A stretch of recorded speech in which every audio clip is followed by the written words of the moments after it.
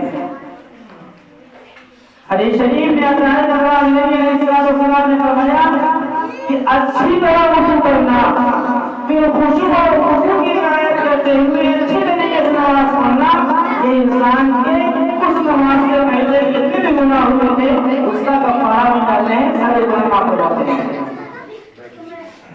کامل درجے کا وضو، تمام آداب اور مستحبات کو رعایت کرتے ہوئے وضو کریں۔ جلدی بلدی نہیں، ٹھنڈی کا موسم میں جلدی سے وضو کر لیا، ٹھنڈی موسم کیا ہے کہ انسان کی خال خشک ہو جاتی ہے اور بعض جو ہے خال کے اندر جو ہے پانی صحیح طریقے سے پہنچ نہیں پاتا، شاید نہیں کر پاتا، تو اس سے وضو نہیں ہوتا ہے، کڑیاں خشک رہ جاتی ہیں اور بہڑیاں خشک رہ جاتی ہیں اور جلدی جلدی میں وضو کرنے کے بعد وضو نہیں ہوتا۔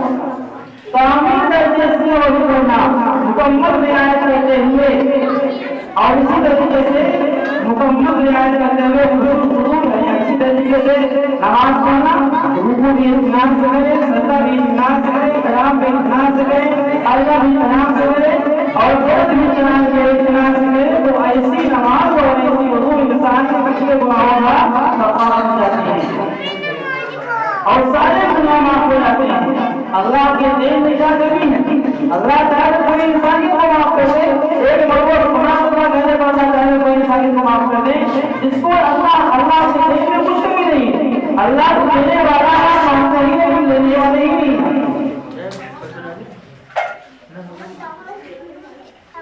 تو وہ وضو پہلا جو ہے وہ غسل ہے، دوسری چیز ہے وضو، اور وضو کے بارے میں آتا ہے کہ اللہ نے فرمایا میدان محشر میں اپنے امتیوں کو اللہ صلی اللہ علیہ وسلم اعضائے وضو کے چمکنے کی وجہ سے پہچان لیں گے، یعنی اعضائے وضو چہرہ، ہاتھ، سر، پاؤں یہ چمکدار ہوں گے۔ جن اعضاء پر وضو کیا جاتا ہے اللہ کے نبی صلی اللہ علیہ وسلم اپنے امتیوں کو اعضائے وضو کے روشن ہونے کی وجہ سے میدان محشر سے پہچان لیں میرے امتی ہیں۔ فرمایا کہ وضو کو پانی میں لے جا کرے اور طہارت کرنے کے لیے آتا ہے پیشاب کے بارے میں بیان ہوا، اسی سے لوگ احتیاطی کیسے پیشاب کرنے میں جو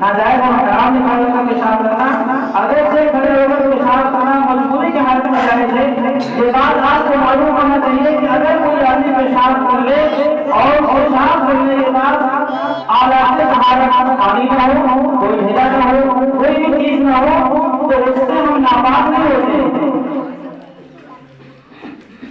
کچھ لوگ پیشاب پانے میں پانی کے وجہ سے نہیں رہے ہیں یا پانی وہاں پر پانی موجود ہوگا لیکن پانی وہاں پر موجود نہیں تھا، اب یہ سمجھتے ہیں ناپاک ہو گئے، ٹھنڈے کے اندر نہانے کے برداشت کرنی پڑتی ہے، اکثر کو ایسا ہوتا ہے۔